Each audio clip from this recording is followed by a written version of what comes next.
aura e ondas espirituais. Já falei a respeito do misterioso raio de luz utilizado como o poder de curar doenças, mas desejo explicar de forma ainda mais minuciosa.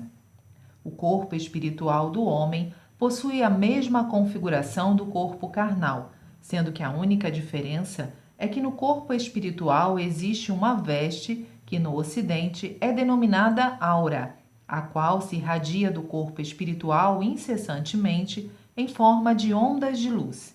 É exatamente como se fosse a veste do corpo espiritual, e é por isso que tem esse nome. Geralmente sua cor é branca, mas dependendo da pessoa, apresenta-se levemente roxa ou amarelada. A diferença de espessura é enorme, normalmente é de 3 centímetros e no enfermo é fina. De acordo com a gravidade da doença, a aura vai se estreitando cada vez mais e no momento em que antecede a morte, desaparece. A expressão popular "parece que fulano está com a sombra da morte na face" é devido à sua aura que se apresenta fina. Nas pessoas saudáveis, ao contrário, ela é grossa e nas virtuosas ainda mais, assim como suas ondas de luz são mais intensas. Nos heróis, a cura é mais larga do que nas pessoas em geral. Nas criaturas admiráveis, é muito mais espessa, sendo extraordinariamente densa nos santos. Entretanto, a largura da aura não é fixa e varia constantemente de acordo com o pensamento, sonem e os atos da pessoa. Quando esta pratica ações virtuosas, baseadas na justiça, sua aura torna-se larga, ao contrário, ela se estreita. É regra geral não enxergar a aura, mas raramente há quem o consiga. Só que mesmo as pessoas comuns, se observarem atentamente, haverá a possibilidade de vislumbrá-la até certo ponto. A largura da aura tem uma forte relação com o destino do ser humano. Quanto mais larga ela for, mais feliz ele será. Contudo, se for mais estreita, menos feliz. As pessoas que possuem aura larga são mais calorosas e, pelo fato de envolver as demais com sua aura, causam-lhes sensações agradáveis, o que permite atrair muitas delas. Por outro lado, no contato com as que têm aura estreita, temos a sensação de frieza, de desconforto e de isolamento. Além disso, hesitamos permanecer perto delas. Nesse sentido, o esforço para aumentar a largura da aura vem a ser a fonte para se obter a boa sorte. Então, o que devemos fazer para tornar a nossa aura larga? Antes de responder, gostaria de explicar a respeito da natureza da aura.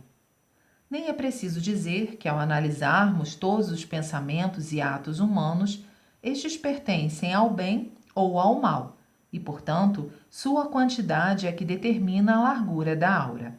Quer dizer, na ocasião em que a pessoa pensa no bem e o pratica, surge-lhe o sentimento de satisfação em seu íntimo.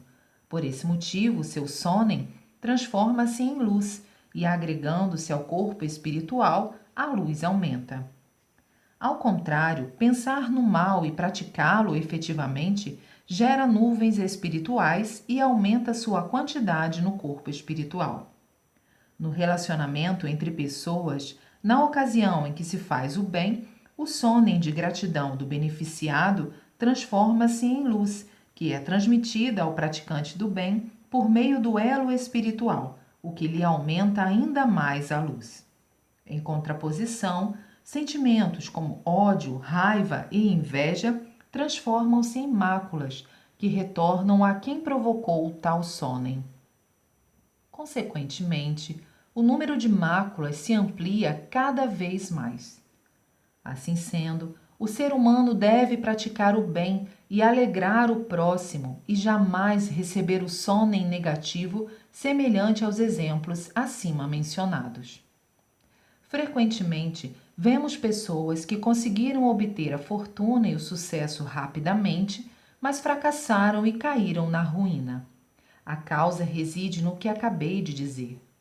Considerando que o motivo do sucesso repentino está na capacidade e no esforço próprio, essas pessoas gradativamente caem na presunção e na vaidade, ficam egoístas e arrogantes e vivem uma vida de luxo.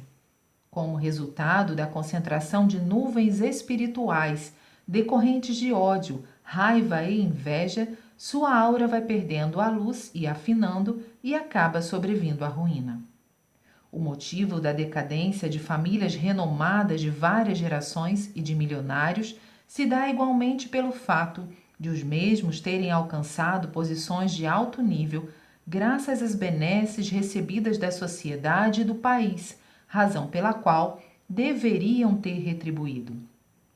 Sem dúvida, precisariam ter praticado boas ações em larga escala e em benefício da sociedade, para que dessa forma suas nuvens espirituais fossem continuamente eliminadas. No entanto, a maioria das pessoas só pensa em satisfazer a própria ganância e, devido à escassez da prática altruísta, as máculas continuam aumentando. Assim sendo, apesar da aparência maravilhosa, a parte espiritual se mostra miserável. Por essa razão, pela lei espírito precede a matéria, a pessoa acaba em ruína. Pouco tempo antes do grande terremoto de Tóquio, um vidente disse-me que, ao invés das avenidas com altas e magníficas construções, visualizava apenas casebres enfileirados. Fiquei surpreso, pois de fato aquela cidade se tornara tal qual o vidente havia afirmado. Vou citar outro exemplo. Trata-se de um fato ocorrido nos Estados Unidos, na época em que John Rockefeller era ainda um jovem aprendiz de uma loja. Baseado no conceito de que o ser humano deve praticar o bem, ele passou a fazer donativos a uma igreja cristã. No início, a contribuição semanal era de 5 centavos. À medida que sua renda aumentava, o donativo crescia para 10, 50 centavos, alguns milhares, milhões de dólares e, por fim, ele chegou a instituir o renomado Rockefeller Center. Ele registrava as quantias doadas no verso de uma caderneta que, segundo dizem, é considerada tesouro de família. Há também o exemplo de Andrew Carnegie, fundador da maior firma do gênero da América do Norte. No momento de sua morte, fez prevalecer a opinião que ele sempre defendera.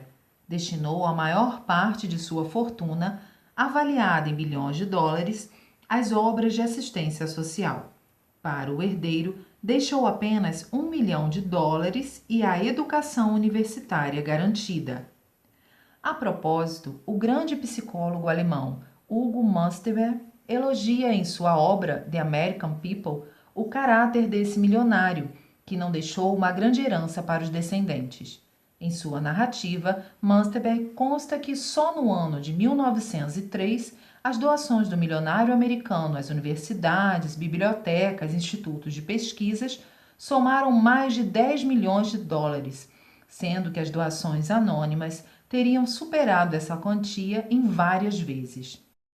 Logo após a Primeira Guerra Mundial, Andrew Carnegie doou uma quantia extraordinária e, graças a uma parte dessa importância, as áreas científicas e acadêmicas da Alemanha foram revitalizadas. A publicação da grande pesquisa, a primeira do mundo, a respeito das guerras e dos crimes, realizada pelo professor Moritz Lippmann, 1857-1950, entre outras pessoas, foi possível graças a essa ajuda. Dizem que tais pesquisas inestimáveis contribuíram imensuravelmente para a felicidade mundial. Ao pensar em tais fatos, posso compreender o motivo da tão ampla prosperidade alcançada pelos Estados Unidos.